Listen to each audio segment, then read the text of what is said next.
Pokazil som nôž zákazníkovi za 400 eur. Aj to by sa mohlo stať, ale nemusí. Sú časti niektorých nožov, ktoré sú tak zbytočné. Santoku, ako vidíš, už samotne tu nemá rikasso, začína sa od začiatku až po koniec postria.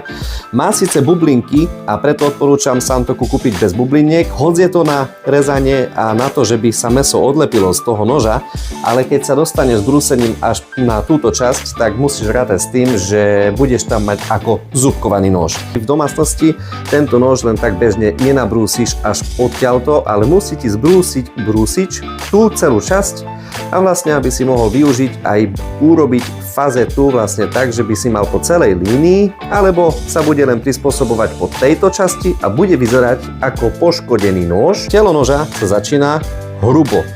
Nie je to potapacký nôž, ktorý je tu spevnetý na konci, lebo tu má tiež čepel, ktorá reže a túto nešťastnú časť bude musieť brúsič stále zbrúsiť po každom druhom brúsení na pásovke, aby sa ti mohlo krásne a pohodlne krájať. Ponaučenie, kúp si domov nože, ktoré ti budú pomáhať a nie po šuflíkoch všetkých možných ti budú zavadzať.